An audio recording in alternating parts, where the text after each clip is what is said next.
안녕하세요. 꾸지런이입니다. 누구나 상가를 사면 꼬박꼬박 월세가 들어오기 때문에 관심을 많이 갖습니다.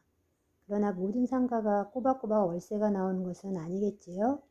그럼 월세를 꼬박꼬박 받을 수 있는 돈 버는 상가는 어디이고, 사면 안 되는 상가를 사서 돈 버리는 상가는 무엇인지 알아보겠습니다. 일단 돈 버는 상가는 이런 곳이어야 합니다. 현재 가치뿐만 아니라 미래 가치도 있는 곳. 상가는 시세 차익보다는 월세를 많이 받을 수 있는지가 중요합니다. 물론 지금 당장 받는 월세만 생각해서 앞으로의 세를 얼마나 더 받을 수 있는지를 놓쳐서는 안 됩니다. 그랬다고 현재 월세는 적더라도 2, 3년 후에 더 오를 거라고 예상이 된다고 해서 예상뿐인 미래를 위해 현재 월세 수입을 포기하는 그런 상가는 곤란합니다.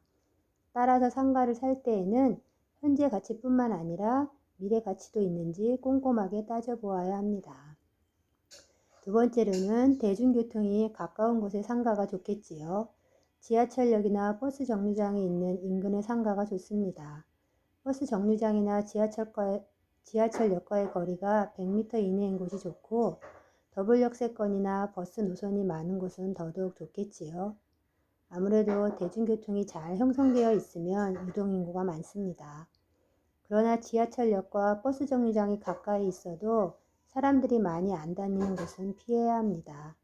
그럼 사람들이 많이 다니는 곳인지 어떻게 알 수 있을까요? 바로 노점상입니다. 아무리 단속요원이 관리한다고 해도 사람들이 많이 다니는 길목은 계속해서 노점상이 자리 잡고 있습니다. 그 다음에는 눈에 잘 띄는 상가를 주목해야 합니다. 상가를 살 때는 눈에 잘 띄거나 손님이 쉽게 찾아볼 수 있는 곳이어야 합니다. 그러므로 대기업, 대학교, 대형 교회, 아파트 단지 근처의 상가를 사는 것이 좋습니다. 그러나 주말이나 휴일에 사람이 없는 곳은 피해야 합니다. 예를 들어 아파트 단지 내 깊숙한 곳에 자리 잡은 상가는 주중에는 아파트 주민들을 상대하지만 외출이 잦은 주말에는 썰렁합니다. 그러나 도로 주변에 있는 상가는 아파트 주민들뿐만 아니라 도로를 지나다니는 사람들까지도 상대할 수 있으므로 단지 내 상가도 위치가 중요합니다. 자, 그러면 이제는 돈 버리는 상가, 절대 사면 안 되는 상가에 대해서 알아보겠습니다. 길을 가다 보면 임대문이라고 붙어있는 곳을 볼 수가 있습니다. 아무리 싸게 나왔더라도 이런 곳은 문제가 있다고 보고 꼼꼼하게 살펴보아야 합니다. 교통이 안 좋다든지, 교통은 좋은데 왜 그럴까 하면 구조가 별로라든지, 세가 비싸든지, 주변 시설이 안 좋다든지 등 알아보셔야 합니다. 상가를 살 때는 너무 싼 것보다는 주변 상가가 대부분 세입자로 꽉 채워져 있는 상가, 며칠 이내로 새가 들어오는 곳의 상가를 알아봐야 합니다. 지나다니는 사람들이 없는 썰렁한 상가는 NO. 사람들이 많이 다니는 곳의 상가가 더 장사가 잘 될 확률이 높습니다.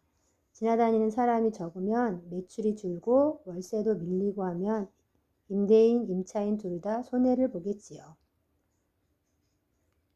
다음엔 주변에 대형마트나 백화점이 있으면 손님들을 빼앗길 확률이 높기 때문에 이런 곳은 피해야겠지요. 상가 가격이 싸더라도 월세나 세입자끼리 주고받는 권리금이 싼 상가는 피하는 것이 좋습니다. 월세가 지나치게 싸면 상가로서 매력이 없어 쉽게 팔리지도 않고 제값을 못 받을 수도 있기 때문입니다.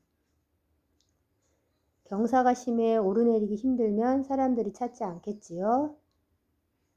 또 장사가 잘 되면 집 주인이 바뀔 이유가 없겠지요. 그래서 세입자나 주인이 자주 바뀌는 상가는 피해야 합니다. 수익률이 지나치게 좋다고 광고하는 신규 분양 상가도 피하는 것이 좋습니다. 기존 상가가 아닌 새로운 상가를 분양받을 때 선임대, 높은 월세를 내세우는 영업사원의 분양 조건도 꼼꼼히 파악한 후에 결정하는 것이 좋습니다. 물론 신축이라 깨끗하고 쾌적하고 사람들이 많이 모일 수도 있겠지만 주변 상가들보다 수익률이 월등히 높을 수는 없습니다. 그러므로 새로운 상가를 분양받을 때는 주변 상가의 수익률이 어느 정도인지 확인하고 터무니없이 높은 수익률을 강조하는 상가는 피해야 합니다. 상가를 살 때는 남의 말이 아닌 본인이 수집한 자료들을 토대로 판단해야 합니다. 의심이 가는 부분은 구청에 있는 담당 부서에 꼭 확인하여 낭패보는 일이 없도록 해야 합니다. 오늘은 여기까지입니다. 감사합니다.